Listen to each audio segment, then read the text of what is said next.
अस्सलामुअलैकुम और अस्सलामुअलैकुम पाकिस्तान। दोस्तों, क्या हाल चाल है आपके? खैरियत से हैं? तबीयत से है? ठीक है। उम्मीद है सब दोस्त जो है वो खैरियत से होंगे और खुश खुर्रम होंगे इंशाअल्लाह। अगर किसी को कोई परेशानी है, अल्लाह पाक से दुआ है कि उसकी परेशानी को दूर करें और हर इंसान को सीधे रास्ते पे, सिरात मुस्तकीम पे चलाए, आमीन।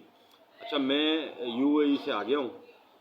मैंने तकरीबन 2 महीने कम 3 साल वहाँ पर काम किया और वहाँ पर रहा मैं। और मैं मुख्तसर कोशिश करूँगा, तकरीबन आधे घंटे की तो हो ही जाएगी वीडियो। मैं अपनी दास्तान सुनाता हूँ वहाँ पर क्या हुआ। इससे फ़ायदा ये होगा कि बहुत से लोग जो वहाँ जा चुके हैं उनको भी फ़ायदा होगा, बहुत से लोग जो वहाँ जाना चाहते हैं किसी भी तरीके से उनको भी फ़ायदा होगा। मेरे दोस्तों ने बुलाया, वीज़ा भेजा मुझे, माशाल्लाह वीज़ा मेरा फ्री में भेजा दोस्तों ने, अल्लाह पाक उनको जज़ाए खैर दे। मेरे लिए उन्होंने मोहब्बत दिखाई, मेरे लिए कोशिश की। अल्लाह पाक इसका अजर दे सकता है, इंसान इसका अजर नहीं दे सकता। मैं दुआ करता हूँ, जब भी मैं अल्लाह के सामने सजदा करता हूँ, अल्लाह के सामने दुआ के लिए हाथ उठाता हूँ, अपने सारे दोस्तों के लिए दुआ करता हूँ, ख़ास तौर पे उन दोस्तों के लिए दुआ करता हूँ जो लोग कोऑपरेटिव हैं, मोहब्बत करने वाले हैं और इंसानों से मोहब्बत करते हैं, लोगों की मदद करते हैं, उनके दिल में मदद का जज्बा है। अल्लाह पाक उसको कबूल फरमाए, अल्लाह पाक उनके मामलात को, उनके मसाइल को उनके लिए आसान कर दे। अल्लाह पाक उनको इतनी हिम्मत और इतनी ताकत दे कि वो अल्लाह की मखलूक की ही मदद करते रहें, उनको रास्ता दिखाते रहें, उनको मुश्किलात से निकालते रहें, उनके लिए उनके दिल में मोहब्बत हो, हमदर्दी हो और मेरे भी दिल में हो और आप सबके दिल में हो। सबके लिए यही दुआ है मेरी कि अल्लाह पाक सबको जो है ना वो इंसानियत का दर्द रखने वाला इंसान बनाए, आमीन। अच्छा, मैं अब शुरू करता हूँ कि मैं वहाँ इमारात गया, वहाँ पर मैंने शारजा में काम किया और 10-11 महीने एक दुकान पर काम किया। उसने मुझे वीज़ा दिया। पहले तो उसने कहा कि वीज़े के पूरे पैसे लूँगा, फिर उसने कहा कि चलो मैं आधे पैसे ले लूँगा वीज़े के। लेकिन मेरा जो है वो आधे पैसे में भी मामला बन नहीं रहा था, क्योंकि 1800 दरम तो वो सैलरी दे रहा था। 1800 दरम में 900 दरम तो वहाँ खर्च हो जाएंगे, 900 दरम घर भेजूँगा, कोई ख़ास फ़ायदा मुझे समझ में नहीं आ रहा था। तो फिर उसने कहा कि मुझे तो कारीगर की ज़रूरत है, चलो मैं आपको, आपका काम अच्छा है, मैं आपको फ्री में वीज़ा देता हूँ। मैं फ़र्स्ट टाइम किसी को फ्री वीज़ा देता नहीं हूँ। हालांकि इमारात का कानून है कि जो बंदा भी दुकानदार या कारखानदार या फैक्ट्री का ओनर या कोई भी कंपनी अगर किसी बंदे को अपने पास वो रखेगी ना काम पर, तो लेबर लॉ है इमारात का, यूएई का कानून है कि वो उसको वीज़ा भी देगा, वो उसको फ्री रिहाइश भी देगा। खाना उस बंदे का अपना होगा, जो बंदा काम करेगा ना, लेबर का खाना अपना होगा। लेकिन बहुत बहुत कम ऐसे हैं कि जो वीज़ा भी फ्री में देते हैं और रिहाइश भी फ्री में देते हैं।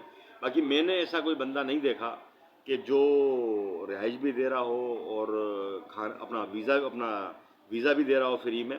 ये घरों में तो होता है, जो अरबी लोग घरों में अपने अपने पास घरों में खादिम रखते हैं, काम पे रखते हैं बंदे को, वो ड्राइवर हो या वो बावर्ची हो या वो दर्जी हो या वो कढ़ाई वाला हो, उसको तो वीज़ा फ्री होता है, खाना फ्री होता है, उसको रिहाइश फ्री होती है, उसको सैलरी मिलती है महीने की, और सैलरी भी कुछ ज़्यादा नहीं मिलती।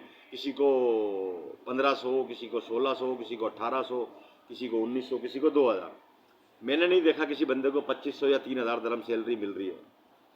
अब ऐसा क्यों है मुझे तो समझ में नहीं आया। इमारात जो है वो तरक्की याफ्ता मुल्क है और बड़ी तरक्की की है उन लोगों ने, और मैं ये सोच रहा था कि तरक्की किसी भी मुल्क में होती है तो वहाँ पर होती है जहाँ पर इंसाफ का निज़ाम कायम हो। मैं इमारात में रहा, मैंने कोर्ट में केस भी किए, 2 केस लड़े मैंने, मुझे तो इंसाफ नहीं मिला। और मैंने देखा कि यहाँ का इंसाफ का निज़ाम जो है वो लेबर के लिए, अगर अगर आप किसी अरबी पे केस करोगे ना तो आपको इंसाफ 95% उम्मीद है कि नहीं मिलेगा। अगर आप किसी इंडियन, पाकिस्तानी, बंगाली, कोई गैर मुल्की हो, उसके पास कारखाने में काम कर रहे हो, आप दुकान पे काम कर रहे हो, कोई मसला हो जाता है, आप उसके ऊपर केस करते हो, तो उम्मीद है 50% कि आपको इंसाफ मिल जाएगा। उसमें ख़र्चा बहुत होगा, आपका आने जाने का ख़र्चा, मुख्तलिफ अखराजात, और जब तक आपका केस चल रहा है आप कहीं काम नहीं कर सकते, इजाज़त लेनी पड़ेगी, कोर्ट में जाना पड़ेगा, अदालत में वो बोलेंगे ये फ़ार्म भर दो, ये फ़ार्म भरो, इतनी फ़ीस भरो, उसके बाद आपको इंसाफ मिलेगा। तो भाई वो फार्म नहीं भर सकता बंदा, वो पढ़ा लिखा नहीं है। अगर पढ़ा लिखा है फार्म भर भी देता है, जो फ़ीस आप मांग रहे हो ना 750 दरम, वो फ़ीस नहीं भर सकता वो उसके पास इतने पैसे ही नहीं है, उसके पास रहाइश के पैसे नहीं है, खाने के पैसे नहीं है, उसके पास काम नहीं है। तो लेबर तो चली जाती है यूएई, लेकिन वहाँ जाके जो जलील होती है ना, तो वो वहाँ रहने वाले को ही पता है। तो बहरहाल मैंने वहाँ 10-11 महीने काम किया, शारजा में एक दुकान पर, इंडियन भाई एक उसकी दुकान है, तो वहाँ पर सही काम किया। बस वो मैं 1800 दरम में राज़ी था। शुरू में तो राज़ी नहीं था, मेरे दोस्तों ने समझाया पाकिस्तान में हालात नहीं है इतने यार, इमरान खान के को उतार दिया था इन लोगों ने, उसके बाद हालात बिल्कुल डाउन हो गए थे, कारोबार था नहीं, बिजनेस नहीं था, लाइटें नहीं थी, दर्दी के काम में तो हाल नहीं था बिल्कुल भी। अच्छा, वहाँ चलो मैंने कहा 1800 मिलेंगे, 900 खर्चा होगा, 900 घर भेजूंगा, कुछ ना कुछ तो बचेगा। अगर मैं उनकी उस बंदे की बात मान लेता और मैं बोलता चलो ठीक है मैं वीज़े के पैसे आपको दूंगा, तो 300 दरम तो मेरे वीज़े के कटते हैं, 300 दरम मेरे 2 टाइम खाने के पैसे कटते होटल में, 300 दरम जिस बेड पर मैं सोता हूँ, एक कमरे में 12-12, 14-14 बंदे सोते हैं, गवर्नमेंट का कानून है, एक बंदे में 6 बंदे, 6 बंदे 4 बंदे, 6 बंदे 4 बंदे एक कमरे में रह सकते हैं। लेकिन गवर्नमेंट जो है इमारात की, वो इतनी बेकार गवर्नमेंट है, लेबर के हवाले से इतनी बेकार गवर्नमेंट है, वो चेक एंड बैलेंस नहीं रखती। उनको पता सब है, उनकी इंटेलिजेंस है यार, उनको सब पता है, उनको पता है कौन बंदा गैर कानूनी है, कौन कानूनी है, कौन वीज़े पे रह रहा है, कौन बगैर वीज़े पे रह रहा है, कौन सा बंदा वीज़ा ख़त्म होने के बाद यहाँ रह रहा है, पता उनको सब है। लेकिन हरामखोरी है, उनको दुकानदार लाइसेंस के पैसे दे रहे हैं, दुकानदार उनको मुख्तलिफ़ किस्म की फीसिस दे रहे हैं, दुकानदारों से वो कमा रहे हैं, जो जो वहाँ पर कारखाने हैं, जहाँ वहाँ पर कंपनीज हैं, उनसे वो कमा रहे हैं। तो वो लेबर से तो वो इतना नहीं कमा रहे ना, लेबर तो आ रहा है दुकान पे, वीज़ा लगा रहा है, वहाँ पे काम कर रहा है, उसको 1500, 1600, 1800, 2000 दरम सैलरी मिल रही है। उसकी सैलरी में से वो गवर्नमेंट तो कुछ कमा रही नहीं है, वो सैलरी में से आधे पैसे तो वहीं खर्च हो रहा है। वो जो आधे पैसे वहाँ खर्च कर रहा है ना, उसमें से गवर्नमेंट को कुछ ना कुछ बेनिफिट मिल रहा है। महंगाई बहुत है वहाँ पर भाई, महंगाई इतनी ज़्यादा है कि ये कलर करने वाला जो शाशे हमको यहाँ पे 50 रुपये में मिल जाता है, पाकिस्तान में वहाँ पे 450, 400 रुपये का है। रोटी 1 दरम की है, यानी कि पाकिस्तानी 78-80 रुपये की रोटी है। चाय 1 दरम की है, लेकिन चाय और रोटी से ज़िंदगी नहीं गुजरती है भाई, पकवान आयल भी लेना पड़ता है आपको। अगर अपना खाना पका रहे हो, आपको भिंडी भी 14-15 दरम किलो लेनी पड़ती है, 12 दरम किलो भिंडी लेनी पड़ती है आपको, मुख्तलिफ़ किस्म की सब्ज़ियाँ आपको लेनी पड़ती हैं, मसाले लेने पड़ते हैं, हर चीज़ महंगी है। और इतनी महंगी है कि पाकिस्तान में अगर कोई वो चीज़ 1 रुपये की है ना, तो वहाँ पर 4 रुपये की या 5 रुपये की है, इतना फ़र्क है। तो इसीलिए मैं कह रहा हूँ, बंदा अगर वहाँ पर 1500 दरम कमा रहा है तो 750 दरम वहीं खर्च कर रहा है, वो बल्कि 800 दरम खर्च कर रहा है वहाँ पर, और यहाँ जो पाकिस्तान भेज रहा है वो 700 ही दरम भेज रहा है। अगर बंदा 2000 दरम कमा रहा है तो 1000 वहाँ खर्च कर रहा है, 1000 पाकिस्तान भेज रहा है। ऐसा कहीं भी मैंने नहीं देखा। अच्छा हाँ, एक चीज़ और, जो बंदा तगारी उठा रहा है उसके पास हुनर नहीं है, तालीम नहीं है, तगारी उठा रहा है, ईंटें उठा रहा है, इमारतें बना रहा है, लोगों के साथ काम कर रहा है, गवर्नमेंट का कानून है भाई इसको 100 दरम मिलने चाहिए। मुख्तलिफ़ किस्म के ठेकेदार हैं, इंडियन है, पाकिस्तानी है, बंगाली हैं, और भी हैं दूसरी कम मुल्कों के, वो लेबर को अपने पास रखते हैं, उनको 80 दरम भी रोज़ देते हैं, 70 दरम भी रोज़ देते हैं, कोई कोई 100 दरम भी रोज़ देता है, आगे से 110, 120, 130 दरम लेता है। जैसे तैसे करके मजदूर को 100 दरम मिल जाता है, वो गर्मी में धूप में काम कर रहा हो, बड़ी हिम्मत की बात है, बंदा गिर जाता है, बहुत गर्मी है। हम तो अपने घरों से बाहर निकल के होटलों पे, इधर उधर मोहल्ले में, पहाड़े में कहीं भी बैठ जाते हैं, वहाँ तो बैठ नहीं सकते हो आप, वहाँ पर बहुत गर्मी है, रात में भी गर्मी है, गर्म हवाएं चलती हैं, नहीं बैठ सकते, एसी के बगैर गुजारा नहीं है, बर्दाश्त नहीं कर सकता बंदा। अच्छा, वो 100 दरम मिल रहे हैं उसको ना, वो मजदूरी कर रहा है, वो ईंटें उठा रहा है, बजरी छान रहा है, रेती बजरी। मैं मिस्त्री की बात नहीं कर रहा, मिस्त्री के ज़्यादा है, 140, 150, 130 मिस्त्री के ज़्यादा है। मिस्त्री का मैंने पता भी नहीं किया, लेबर का मैंने पता किया, जो बजरी छान रहा, तगारी उठा रहा है, उसके 100 दरम है, उसके पास हुनर नहीं है। अब एक बंदे के पास हुनर है, वो बेहतरीन लाइट का काम करता है, सारी वायरिंग कर देगा आपको, वो बेहतरीन केबलिंग का काम करता है, आपको कैमरे फिक्स करके दे देगा, आपको सिस्टम ओके करके दे देगा, वो बेहतरीन काम कर रहा है। उसकी सैलरी कितनी है एक दिन में? 50 दरम, 55 दरम, 60 दरम, हद मारो ना, हद जोर मारो, 65 या 70 दरम, 70 से ऊपर किसी की सैलरी नहीं है एक दिन की। वो महीने के वही हो गए 1500, 1400, 1600, 1800, 1900, 2000, इससे ऊपर सैलरी नहीं है। ये जुल्म है, ये ज्यादती है। एक बंदा पढ़ा लिखा है, थोड़ी बहुत इंग्लिश में बात कर रहा है, थोड़ी बहुत अरबी में बात कर रहा है, आपका काम करके दे रहा है, आपको नेटवर्किंग करके दे रहा है, सारे सारे वो क्या कहते हैं उसको, आप जितने भी कैमरे लगवा रहे हो वो सब लगा के दे रहा है, लाइट का काम करके दे रहा है, आपका सिस्टम सारा बना के दे रहा है, उसको एक दिन में 60-65 दरम क्यों मिल रहा है यार? ये अमीर मुल्क है भाई, यहाँ पर हुनरमंद की कदर नहीं है, नहीं है, वाकई कदर नहीं है वहाँ पर। एक बंदा दर्जी का काम करता, बेहतरीन काम करता, बेहतरीन फ्रॉक के बना रहा, बेहतरीन ओवर कोट बना रहा, बेहतरीन कोट बना रहा है। अच्छा, ऐसा नहीं है कि किसी बंदे की 3000, 3500, 4000 सैलरी नहीं है 1000 में से एक दुकान पर है, 1000 दुकानों में से एक दुकान पर बंदे की सैलरी 3000, 3500 या 4000 है। वो दुकान हम गिनती में नहीं लेंगे, वो गिनती में आती नहीं है, क्योंकि वो मखसूस दुकान है, मखसूस शहर में, और मखसूस लोग उसमें काम कर रहे हैं, और वो जो मखसूस लोग काम कर रहे हैं फिर वो काम छोड़ते भी नहीं है, करते ही रहते हैं, क्योंकि 3,000 3500 4,000 दरम सैलरी मिल रही है, लेकिन काम भी वो उनसे ऐसा लेते हैं कि जान निकाल लेते हैं बंदे की, इस तरीके से काम लेते हैं। वैसे कम तो ये भी नहीं है, जो मुख्तलिफ़ किस्म के दुकानदार होते हैं, मुख्तलिफ़ किस्म के कारखानदार होते हैं, या मैडम है जो घरों पे काम करवाती हैं, कम ये भी नहीं है, ये भी जान अजाब में डाल के रखती हैं। ताखिर ज़्यादा, ताखिर ज़्यादा, इंतकाम सिलो, तुम शुगल सिलो, तुम काम सिलो कर रहे हो, आराम से कर रहे हो, ज़्यादा नहीं कर रहे हो। अबे भाई जितना काम होगा उतना ही तो करेगा ना, फारिग तो नहीं बैठा हुआ, कैमरे लगे हुए तुम्हारे पास, तुम देख रहे हो ना कि वो काम कर रहा है। 10 घंटे ड्यूटी है गवर्नमेंट की तरफ से, या 8 घंटे ड्यूटी है गवर्नमेंट की तरफ से, ये 12 14 घंटे काम करवा रहे हैं। कोई दुकानदार हो या मैडम हो, मैं किसी एक का नाम नहीं ले रहा हूँ, अक्सर जगहों पर यही सिस्टम है, मजदूर का इस्तेसाल होता है। या तो दुकानदार कमाते हैं, या कारखानदार कमाते हैं, या मैडमें कमाती हैं, मजदूर को इतना कुछ नहीं मिलता। फिर भी मजदूर वहाँ पर बहुत हैं। क्यों बहुत हैं? वो मजदूर इंडियन है, पाकिस्तानी है, बंगाली है, नेपाली है, श्रीलंका का है, बर्मा का, कहीं का भी है, वो फिलिपाइन का, कहीं का भी है।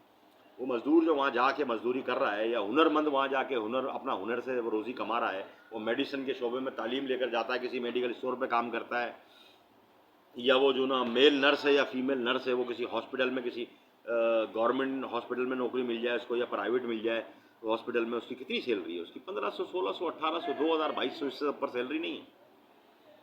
और जो उनसे काम लिया जाता है, जो उनके मुल्कों में काम नहीं मिल रहा उनको, जो लोग भी जा रहे हैं ना, उनके मुल्कों में काम नहीं मिल रहा। उनकी गवर्नमेंटों की ये पॉलिसी नहीं है कि हम अपने बंदों को यहाँ पर नौकरियाँ प्रोवाइड करें, तो इसलिए बेचारे बाहर मुल्कों में जाते हैं। सब मुल्कों का यही हाल है। तो किस्सा होता ये है भाई लोग कि मैंने वहाँ पर स्ट्रगल की, मैंने कोशिश की, और मैं वहाँ उस बंदे के पास काम कर रहा था शारजा में। उसने कहा कि यार मेरे पास अब काम नहीं है, 10-11 महीने हो गए मुझे वहाँ काम करते हुए, आप कहीं और जाके काम देख लो, तो जब आपको काम मिल जाएगा मुझे बता देना, मैं आपको कैंसिल कर दूँगा।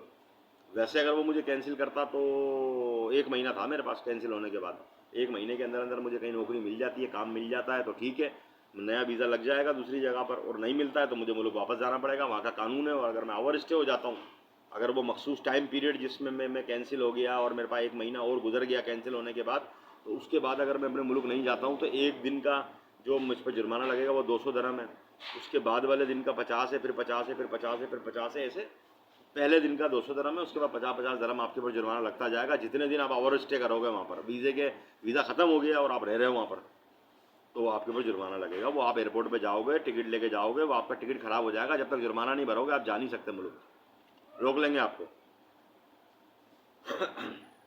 जेल में डालेंगे नहीं डालेंगे ये तो मैंने मालूमात नहीं की, और मुझे मेरा ख्याल है कि नहीं डालते हैं। लोग घूम रहे होते हैं बगैर, उनका वीज़ा ही ख़त्म हो गया, ओवर स्टे हो गए, जा नहीं पा रहे, काम नहीं मिल रहा, पैसे नहीं है।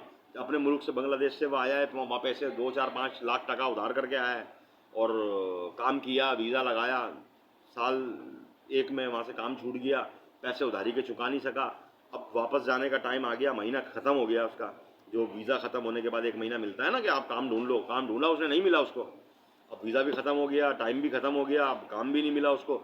अपने मुल्क जाएगा तो कर्जा देना पड़ेगा जिन लोगों से लेकर आया है। अपने मुल्क जा रहा ही नहीं है, वो यहाँ रुका हुआ है, काम कर रहा है, ढूंढ रहा है काम। अब खाना भी चाहिए उसको, रिहाइश भी चाहिए, काम भी चाहिए, वो ढूंढ रहा है, परेशान हो रहा है, लोगों को काम नहीं मिल रहा। बंदे ज़्यादा हो जाते थे, पहले तो वीज़े खुले हुए थे, बांग्लादेश के, पाकिस्तान के, इंडिया के, सबके वीज़े खुले हुए थे, लोग ज़्यादा हो जाते थे, बंदों की ज़रूरत कम होती थी। यार जिस खजूर के बाग में मेरे हिसाब से कम 2000 दरम महीना, जैसे वो खजूर के बाग में पढ़े लिखे बंदे का काम नहीं है, वो अनपढ़ गंवार जाहिल, कोई हुनर नहीं आता, काम नहीं आता, वो जाए खजूर के बाग का काम सीखे, 1 महीने में काम समझ जाएगा, और उसके बाद वहाँ काम करे, उसको 2000 दरम तो मिलना चाहिए ना, कम से कम खाना मिलना चाहिए, रिहाइश मिलनी चाहिए। रिहाइश मिलती है, खाना नहीं मिलता, सैलरी 2000 दरम नहीं मिलती, कोई 800 दे रहा है, कोई 900 दे रहा है, कोई 1000 दरम दे रहा है, कोई 1100, कोई 1200 से ऊपर मैंने तो सैलरी देखी नहीं किसी। खजूर के बागों में भी बहुत घुमा हूँ मैं, क्योंकि मैं जब यहाँ शारजा से काम छूटा मेरा, और अरबाब ने बोला कहीं और काम ढूंढ ले, तेरे को काम 1 महीने में मिले, 2 महीने में मिले, 3 महीने में मिले, तेरे को टेंशन नहीं है, तेरे पास वीज़ा है, मेरी दुकान का वीज़ा है, कोई रोके, कोई टोके, कोई पूछे, बोल भाई पापा अरबाब के काम से निकला हूँ, ये वीज़ा है मेरा, वो मेरे को फ़ोन करेंगे, बोलूँगा हाँ भाई मैंने भेजा है इसको, अबू धाबी गया है, दुबई गया है, कहीं भी गया है, मैंने भेजा है, मेरा बंदा है, मेरे पास काम करता है ये, तो तेरा वीज़ा तो मैं कैंसिल नहीं कर रहा, तेरे को टेंशन नहीं है, घूम फिर मज़े कर, तेरे को खर्चा पानी चाहिए मैं दे दूँगा, तेरे को सैलरी नहीं दे सकता। तो काम मिल जाएगा, मैं वहाँ पे ट्राई व्राई दे, काम मिल जाएगा। वो बंदा जो भी है मिलेगा, तेरे को बोलेगा वीज़ा लगा रहा हूँ तो तुम मेरे को बता दियो, मैं तेरा वीज़ा कैंसिल कर दूंगा, फिर तुम वहाँ वीज़ा लगा लियो। जब तक तू घूम फिर। बंदा अच्छा है हमारा, जो मास्टर है ना शारजा वाला, बंदा अच्छा है, उसने अच्छी बात की मुझसे। लेकिन अगर वो मुझसे अच्छी बात नहीं करता और मुझे डायरेक्ट कैंसिल कर देता, तो मेरे पास ऑप्शन ये था कि भाई तूने 2 साल का मुझे वीज़ा दिया है, अब तूने मुझे 11 महीने में 10 महीने में कैंसिल कर दिया है, मैं उसके ऊपर केस कर देता कि इसने मुझे कैंसिल क्यों किया, मुझे 2 साल के लिए बुलाया पाकिस्तान से, मुझे कैंसिल कर दिया, मुझे तो पूरे 2 साल की सैलरी चाहिए, मैं उसके गले में आ जाता, उसको देनी पड़ती। वो तो अरबी नहीं है ना, मकामी नहीं है वहाँ का, वो उसको तो गवर्नमेंट नहीं बचाएगी। गवर्नमेंट तो अपने अरबियों को, मकामी लोगों को बचाती है। तो इमारात की गवर्नमेंट को आप इतना अच्छा नहीं समझोगे, वो बहुत अच्छी है और वो जो ना मतलब इंसाफ करती है, नहीं करती इंसाफ। मेरे साथ तो इंसाफ नहीं हुआ। बहरहाल फिर ये हुआ कि वहाँ से मैं निकला, एक दोस्त को मैसेज किया, वो अबू धाबी में किसी गांव में रहता था, वहाँ किसी मैडम के पास काम करता था। उसने मुझे बोला कि भाई ठीक है, मेरी जो मैडम की भाभी है ना, उसको बंदे की ज़रूरत है, तो यहाँ आ जा, ट्राई वराई दे, काम कर, अगर काम की सेटिंग तेरी बन जाती है यहाँ पर तो यहीं काम कर लियो। मैं वहाँ गया, ट्राई दी, मैडम को काम पसंद आ गया। उसने बोला 1700 दरम सैलरी दूंगी, 200 दरम खाने के दूंगी। हालांकि 200 दरम खाने के बनती नहीं है, 600 दरम बनते हैं खाने के, लेकिन उसने बोला मैं 200 दूंगी। मेरे को काम चाहिए था, काम नहीं था, मैं आया था पाकिस्तान से, 10 महीने 11 महीने तो हुए थे मुझे। मैंने कहा यार 2-4 साल तो गुजारूँ यहाँ पर। मैंने बोला ठीक है, वीज़ा लगाओ, अल्लाह मालिक है, यहाँ काम करूँगा। फिर मुझे ये कानून पता था कि 6 महीने आप काम करो, 6 महीने के बाद आपको किसी अच्छी जगह पे काम मिलता है, आप इससे कैंसिल करवाओ, वहाँ जा सकते हो, कानून है वहाँ का। 6 महीने से पहले आप नहीं जा सकते, 6 महीने तो आपको करना ही पड़ेगा वहाँ पे काम। तो 6 महीने तक वो आपको निकाल भी नहीं सकता, आपको निकाले आप कोर्ट चले जाओ, उसके ऊपर केस कर दो। लेकिन मकामी जो वहाँ के अरबी हैं, औरतें हैं मकामी, उनके ऊपर केस करोगे तो फिर भी आपको इंसाफ नहीं मिलेगा। कोई गैर मुल्की है तो उस पर फिर इंसाफ मिल सकता है। बहरहाल फिर ये हुआ कि मैडम के पास काम पे लग गया, उन्होंने मेरा वीज़ा भी लगा दिया। वहाँ मुझे स्ट्रोक भी हो गया था, यहाँ पर जो ना मुझे ब्रेन हेमरेज जिसको बोलते हैं ना, स्ट्रोक हो गया था, आधा जिस्म का हिस्सा मफलूज हो गया था। मुझे लेके गए यार दोस्त उठा के अस्पताल में, 5-6 दिन अस्पताल में रहा, मेरा इलाज हुआ, अल्लाह पाक ने मुझे सेहत दी, मेरा पैसा 1 रुपया भी नहीं लगा। वहाँ की गवर्नमेंट का ये कानून है कि किसी के पास भी, आप अरबी के पास अगर खादिम के वीज़े पे काम कर रहे हो तो वो आपको वीज़ा भी लगा के देगा। वैसे दुकानदारों के लिए भी कानून है कि वीज़ा भी लगा के देगा और हेल्थ इंश्योरेंस भी करा के देगा। दुकानदार तो पहले करा के नहीं देते थे, हराम पाई करते थे, बोलते थे तू पैसे देगा तो तेरा हेल्थ इंश्योरेंस करवा देंगे। अब वो मजदूर है बेचारा, वो कहाँ से पैसे देगा, गरीब आदमी। कानून तो ये था कि तू वीज़ा भी लगा के दे फ्री में, उसको हेल्थ इंश्योरेंस भी करा के दे फ्री में, और उसको रिहाइश भी दे। ना वो वीज़ा फ्री में दे रहे थे, ना हेल्थ इंश्योरेंस करवा के दे रहे थे, ना उसको रिहाइश दे रहे थे। ये हरामखोरी कर रहे थे। गवर्नमेंट को सब पता था, गवर्नमेंट ने आंखें बंद करी हुई थी। गवर्नमेंट इन लोगों को कुछ नहीं करती। आप केस करोगे इस मसले के ऊपर, गवर्नमेंट उसके ऊपर जुर्माना लगा देगी, वो बंदा आपको बैन कर देगा, कैंसिल कर देगा, आप दोबारा इमारात में आ नहीं सकते। गवर्नमेंट ने उनको अथॉरिटी दी हुई है, वीज़ा आपने लगाया, आप उसको बैन कर सकते हो। बंदों का आप इल्ज़ाम लगा दो चोरी करी है इसने मेरे पास, कोई भी इल्ज़ाम लगा दो। घर दुकान पे खवातीन आती है, उससे बदतमीजी की है वो, किसी खातून को राज़ी कर लो, राज़ी हो जाएंगी। वहाँ पर पाकिस्तान में हरामखोरी नहीं है, सब जगह है भाई। 50 बातें, आपने दुकानदार से पंगा ले लिया, दुकानदार आपको ब्लैक लिस्ट कर देगा। अरबी भी कर सकता है, अरबी के घर में काम कर रहे हो, उससे आपकी मुँह मारी हो गई, बात हो गई, आप हक पर भी हो ना, फिर भी वो आपको मैडम या आपका अरबाब ब्लैक लिस्ट कर देगा, तो फिर आप ब्लैक लिस्ट हो गए। वहाँ भी कुछ टाइम जेल में गुजारना पड़ेगा। वहाँ से पाकिस्तान आओगे या इंडिया जाओगे या बांग्लादेश जाओगे, वहाँ पर भी आपको कुछ टाइम जेल में गुजारना पड़ेगा। वो आपको ब्लैक लिस्ट करके भेजेंगे, और बाकी जितने भी गल्फ कंट्रीज है सब में आप ब्लैक लिस्ट हो जाओगे। एक बंदे के ब्लैक लिस्ट करने से आप सारे ममालिक में ब्लैक लिस्ट हो जाओगे। 10 साल के लिए किसी अरब कंट्रीज में आप जा नहीं सकोगे। ये इंसाफ नहीं है, ये इंसाफ नहीं है यार। तहकीक तो करो ना बारीक बीनी से कि ये जो ब्लैक लिस्ट जिसने किया है, ये खुद हरामखोर तो नहीं है कहीं, इसने गलत तो नहीं किया मजदूर के साथ। मजदूरों के पैसे खा जाते हैं यार। मैं मैडम के पास काम कर रहा था, 1 महीने सैलरी दे रही है, 1 महीने सैलरी, शुरू में तो सही दे रही थी सैलरी, शुरू में तो सती सावित्री बनी हुई थी। बाद में उसने कंजूस पाई, अच्छा 1 रुपया भी कभी ज़्यादा नहीं दिया। काम ज़्यादा बना के दिया मैंने उसको, काम उसने बोला ज़्यादा बना के दो, रमज़ान का महीना है, नींद कम करो, काम ज़्यादा बना के दो। मैंने बना के दिया, बोली मैं तेरे को वो दूंगी बख्शिश। मैंने कहा मुझे बख्शिश नहीं चाहिए, मैं काम ज़्यादा बना के दूंगा, मुझे अजर चाहिए।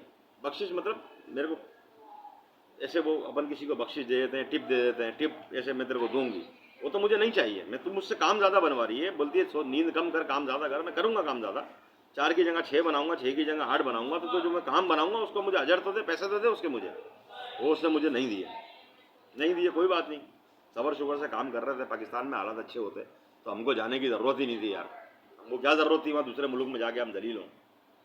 चले गए मजबूरी में। और मजबूरी में क्या चले गए, मकसद अपना वीज़ा लेके थोड़ी गया था, वो यार दोस्तों ने वीज़ा भेजा, उनकी मेहरबानी है। तो मैं चला गया वहाँ जाके, हालात और मामलात जब मैंने देखे तो मैंने बोला यार ये तो मैं यहाँ पे गलत आ गया हूँ। भाई एक हुनरमंद आदमी है, वो सादा कपड़े के ऊपर बेहतरीन 3D स्टाइल में डिजाइनिंग बना के नग वग चुपका के बेहतरीन वीआईपी काम करके दे रहा है। जो दुकानदार है वो बोल रहा है यार कितना प्यारा काम कर रहा है, तो तेरा हाथ चूम लूँ, तेरा काम चूम लूँ।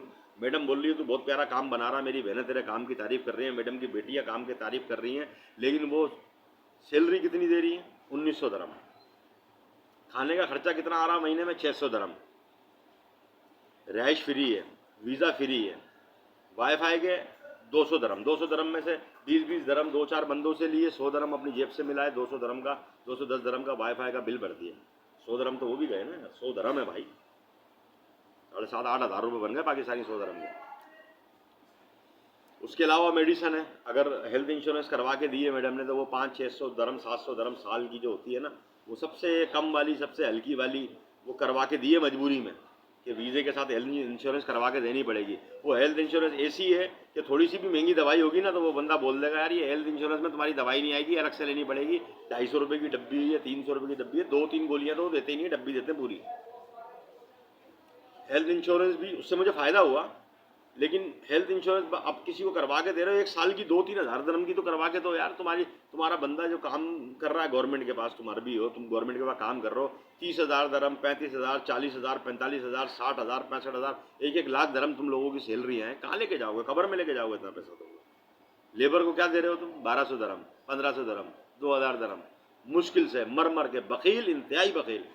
मैंने कोई गनी, कोई कोई कोई कोई बेहतरीन दिल वाला कोई मैंने तो कोई अरबी मैडम, अरबी आदमी मैंने ऐसा कोई देखा नहीं। अब जब तक मैंने वहाँ काम किया, बड़े लोगों से मेरा वास्ता रहा, मैंने नहीं देखा।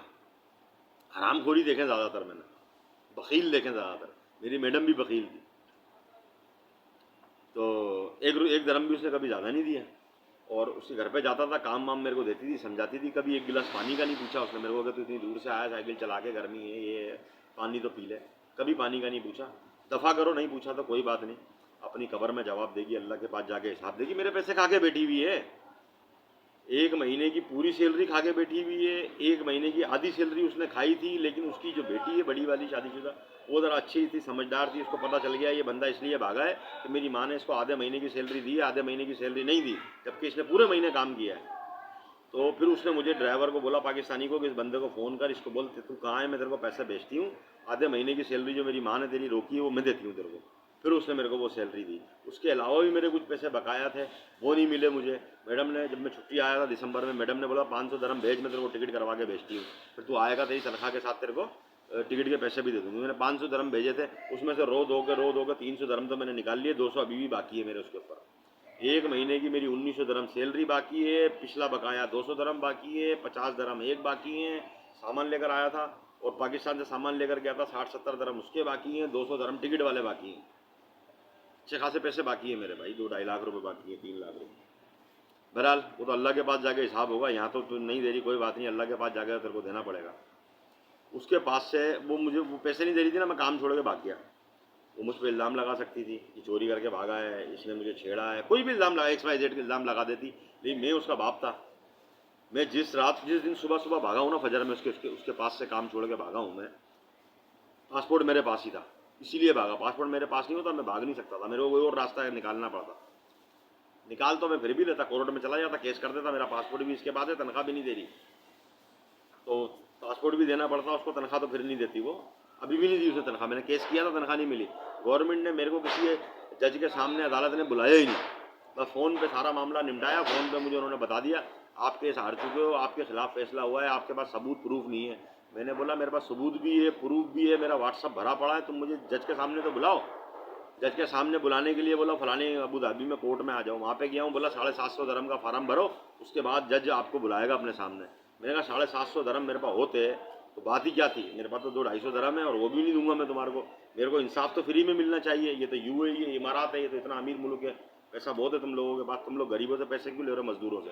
750 दरम मैं कहाँ से भरूँ, मेरे पास तो काम नहीं है, 1 महीने से फारिग घूम रहा हूँ मैं, तुम्हारी अदालतों के कोर्टों के चक्कर लगा रहा हूँ। बोला पैसा भरेगा तो फार्म भर के पैसा भर के जज तेरे को बुलाएगा अपने पास, तू जज को दलील प्रूफ सबूत दिखाएगा तो हो सकता है वो तेरे को तेरे पैसे दिलवा दे, और अगर नहीं तो बोरा सामने दरवाज़ा वहाँ से बाहर निकल जाए। अरबी था वो, उर्दू आती थी उसको। मैंने उसको बोला इंत माफ़ी मुस्लिम, तू मुस्लिम नहीं है, इंसाफ तो दे रहे नहीं हो तुम, इंसाफ की बात भी नहीं कर रहे हो, मेरे को दरवाज़ा दिखा रहा है। तो मैंने दिल में सोचा इंशाल्लाह क़यामत वाले दिन जो अल्लाह पाक हिसाब किताब करेगा ना, छोड़ूंगा किसी को भी नहीं इनमें से। जहाँ जहाँ इंसाफ नहीं मिला उन सबको पकड़ूंगा, और मैंने किसी को इंसाफ नहीं दिया होगा तो वो मुझे पकड़ेगा भाई, सीधी बात है। अल्लाह का शुक्र है मेरे साथ तो ऐसा कोई मामला नहीं है, हो भी सकता है मुझे याद ना हो, अल्लाह माफ़ करने वाला। बहरहाल वहाँ से इंसाफ वाला मामला हल नहीं हुआ।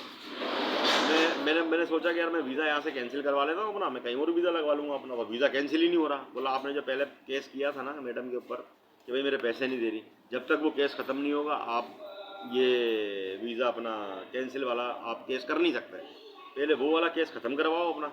मतलब वो तो मेरे खिलाफ फैसला कर दिया उन्होंने, केस ख़त्म हो गया ना, पूरा फैसला आपके खिलाफ हुआ है, केस पड़ा हुआ है अभी भी अदालत में, केस ख़त्म नहीं हुआ है। केस ख़त्म करने के लिए आपको अदालत में जाना पड़ेगा। मैं 3-4 जगहों पे गया हूँ, एक अदालत ने दूसरी जगह भेज दिया, दूसरे ने तीसरी जगह, तीसरे ने चौथी जगह, चौथे वाले ने फिर पुरानी वाली जगह पे भेज दिया। इतने हरामी हैं, इतने हरामी हैं। बोले इंजाज चले जाओ, इंजाज वाले बोले तदबीर चले जाओ, तदबीर वाले बोले ताशीर चले जाओ, ताशीर वाले बोल रहे हैं कि तुम जवाजात चले जाओ, जवाजात बोल रहे थे इंजाज चले जाओ। मैंने उनको दिल में इतनी गालियाँ दी, बददुआएँ दी मैंने उनको। मैंने कहा यार तुम मेरे को यूँ घुमा रहे हो। वो बोला इस दफ्तर में चले जाओ, बोला इस दफ्तर में चले जाओ, बोला इस दफ्तर में चले जाओ, किसी भी दफ्तर में काम नहीं हो रहा। फिर एक पाकिस्तानी मेरे को मिला, मैंने बोला यार मैं तो टिकट करवा के पाकिस्तान जाना चाहता हूँ, मुझे सिर्फ इतना बता दो। वो दफ्तर में काम कर रहा था गवर्नमेंट के पास। मतलब मुझे इतना बता दो कि मेरा केस चल रहा है गवर्नमेंट के पास, मैं एयरपोर्ट पे जाऊँगा टिकट लेके, कहीं मेरे को रोक तो नहीं लेंगे कि तुम्हारा केस चल रहा है तुम कैसे जा रहे हो, तुम जा नहीं सकते, ये केस फाइनल करो फिर जा सकते हो, मेरा टिकट ज़ाया हो जाए, ऐसा तो नहीं होगा। बोला पाकिस्तान की हालत ठीक नहीं, तो पाकिस्तान मत जा। मैं तेरे को एक अरबी के बारे में बता रहा हूँ, वो तहसील में बैठता है, आलियन के अंदर तहसील में बैठता है, नाम भी उसने मुझे बताया, नाम मैं बता रहा नहीं हूँ। बोला वो रिश्वत लेता है, वो रिश्वत लेता है, काम कर देगा तेरा, ये गारंटी है, उसके बाद चला जा। मैंने यार मैंने बहुत ख्वारी कर ली है, 750 दरम 800 दरम मेरा खर्चा हो गया, मैं अभी मजीद ख्वारी नहीं कर सकता, 200-300 दरम मेरे पास पड़े हुए हैं, और मैं कोई 200-400 दरम और उधार सुधार लेकर अपने यार दोस्तों से टिकट करवा के पाकिस्तान वापस जा रहा हूँ, मैं काम ही नहीं कर रहा यहाँ, मेरा वीज़ा कैंसिल नहीं हो रहा, वीज़ा कैंसिल होगा तो कहीं और वीज़ा लगवाऊंगा ना मैं। बोला तो उसके बाद चला जा, वो अरबी पैसे लेता है, रिश्वत लेता है, वो काम कर देगा तेरा, तू चाह तो सही मेरे कहने से। अगर वो काम नहीं करेगा ना फिर तू चला जाइए टिकट लेके, तू मेहरबानी कर, पाकिस्तान में हालात ठीक नहीं है, कारोबार नहीं है, बहुत परेशानी है, मामला गड़बड़ है और लोग परेशान हैं, तू मत जा। बच्चों वाला आदमी है यार, फिर पाकिस्तान के वीज़े ही बंद हो गए थे। बोला अभी वीज़े ही बंद हो गए, वापस कैसे आएगा तू, अगर आना चाहेगा तो। बोला मैं वापस कभी भी नहीं आऊँगा, पेशाब करूँगा UAE के ऊपर, वहाँ खड़े हो गए, आऊँगा नहीं वापसी, यहाँ पर इंसाफ ही नहीं मिलता। बहरहाल उसके कहने से मैं चला गया, उस दफ्तर में चला गया, वो अरबी आया, उससे मेरी मुलाकात हुई, उसने सही मेरा काम करवा दिया।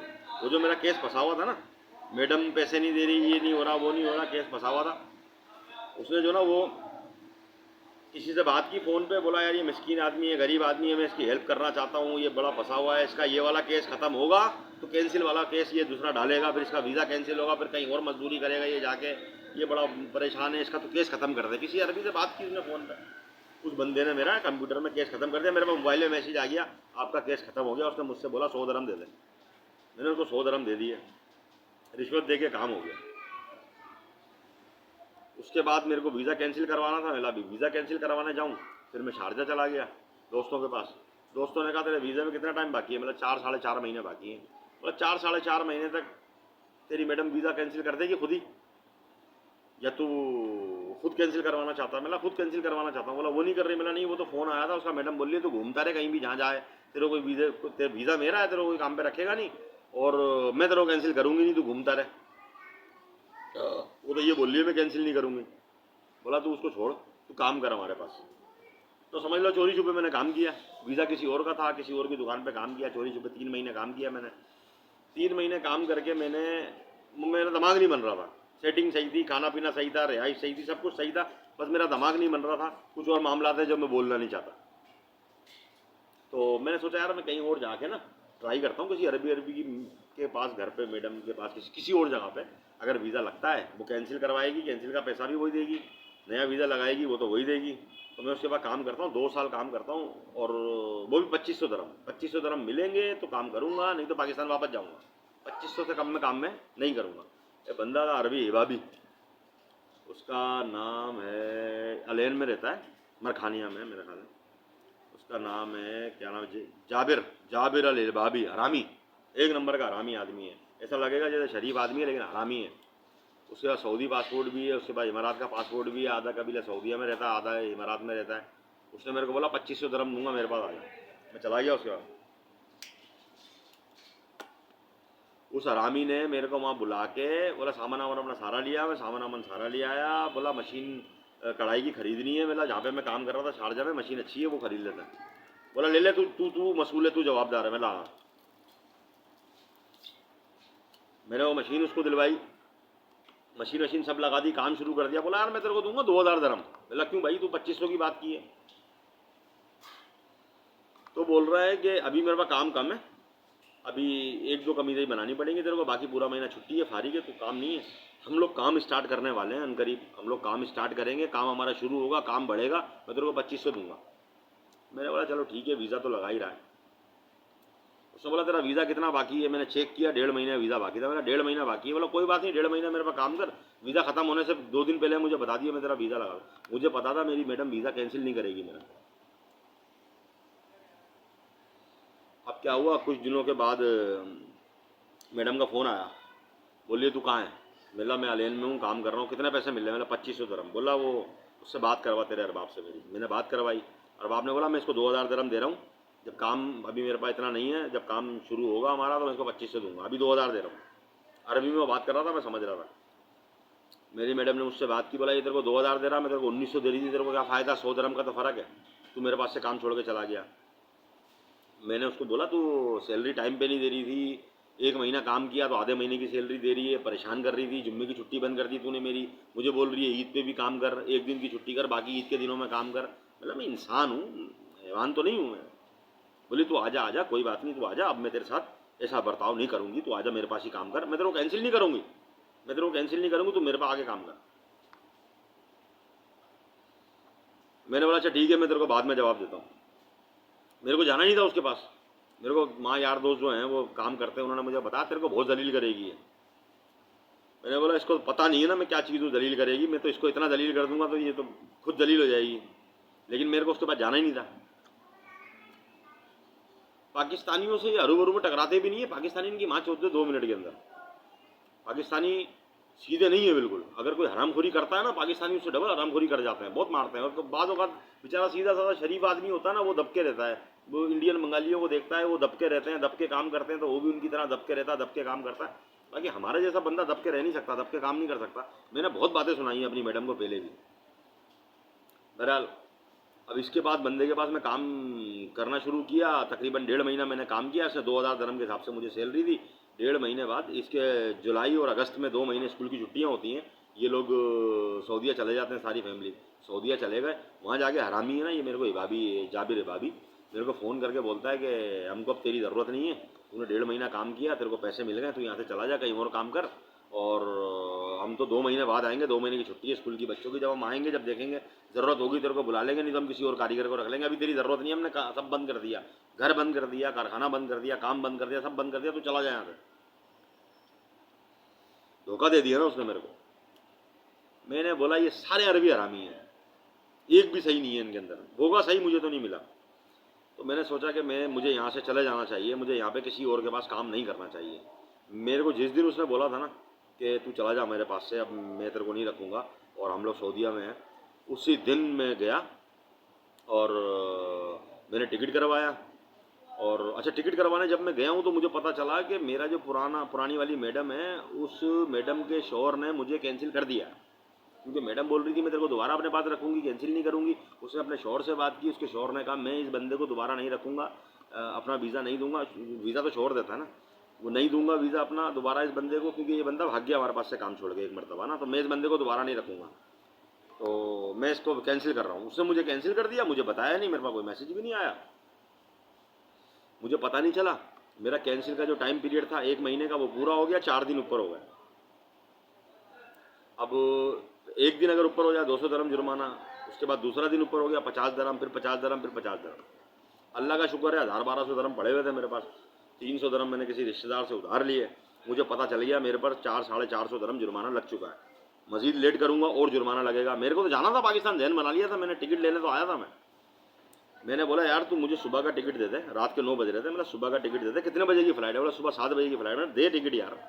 उसने मेरे को टिकट दिया, बोला पैसे यहीं भर दे। मैं नहीं भरूंगा, 12 बजे के बाद फिर दोबारा जुर्माना लग जाएगा, मैं एयरपोर्ट पे जाके भरूंगा। बोला एयरपोर्ट पे 150 ज़्यादा लेते हैं, 100 ज़्यादा लेते हैं, कभी 50 ज़्यादा लेते हैं। मैंने बोला अपनी ऐसी तैसी मैं जाएँ कितने भी ज़्यादा लें, मैं मेरे पास पैसे पड़े मैं दूंगा और मेरे को जाना है, यहाँ पर रुकना ही नहीं है। भले मैं 1 रुपया भी नहीं लेके जाऊँ पाकिस्तान, बस मेरे को यहाँ से जाना है यार। परेशान हो गया हूँ, बेजार हो गया हूँ। ये हरामी है, ज़बान क्या करते हैं, फिर बात क्या करते हैं, फिर वीज़ा नहीं देते, फिर सैलरी पूरी नहीं देते, फिर परेशान करते हैं ये लोग। अरबियों के पास काम ही नहीं करना, हरामी है ये लोग। तो मैंने टिकट लिया और मैं 3 बजे शारजा एयरपोर्ट में पहुंच गया। मैं वहाँ एयरपोर्ट में गया तो 450 दरम मेरे पे जुर्माना था, वो भरा मैंने। कोई एक्स्ट्रा पैसे नहीं लिए उन्होंने, 100 लेगा, 150 लेगा, 50 लेगा, कोई एक्स्ट्रा पैसे। 450 थे, 450 लिए उन्होंने, मुझे रसीद दे दी। वो मैंने भरने के बाद ना, तो मेरी सुबह 7 बजे की फ़्लाइट थी, 9 बजे पाकिस्तान पहुंच गया था मैं। पाकिस्तान पहुंच के मैंने सुकून का सांस लिया और एक मरतबा इमारात की तरफ मुंह करके मैंने उनको बद्दुआएं दी, जिन लोगों ने, अरबियों ने मेरे साथ जुल्म किया, ज़्यादती की, मेरे पैसे नहीं दिए, मुझे परेशान किया। इंशाअल्लाह दुनिया में भी अल्लाह पाक उनको जलील करेगा और आखिरत के अंदर तो मैं उनका गिरबान पकड़ूंगा, अपने पैसे भी निकलवाऊंगा, जलील भी करवाऊंगा उनको इंशाअल्लाह। ये लोग जो गरीबों के साथ, मजदूरों के साथ सलूक करते हैं ना, ये बहुत गलत है और इनकी दुनिया भी ख़राब है, आखिरत भी ख़राब है। अभी तो ये मज़े कर रहे हैं, अल्लाह पाक ने फ़िरौन को कितनी लंबी छूट दी थी, रस्सी कितनी ढीली करी थी, तो यहाँ पर मुशर्रफ को भी तो दी थी ना, कितनी लंबी छूट दी थी मुशर्रफ को। बाद में बढ़वे में कीड़े पड़े, दुबई में मरा जाके। तो जो बंदा भी जुल्म करेगा, ज्यादती करेगा, उसको अल्लाह पाक दिखाता है, अल्लाह है भाई, ऐसी बात नहीं है कि अल्लाह ही नहीं है, अल्लाह है, इंसाफ करता है, तो ढील देता है, रस्सी छोड़ता है। तो ये मेरी कहानी थी जो मैंने आप लोगों को सुनाई है। उम्मीद है कि आप लोगों को बहुत सारी बातें इसमें सीखने को मिली होंगी। इंशाअल्लाह अल्लाह ने चाहा तो फिर एक और नई वीडियो में किसी नई बात के साथ मैं आप लोगों के सामने हाजिर होऊंगा। जब तक अल्लाह हाफिज़, पाकिस्तान जिंदाबाद।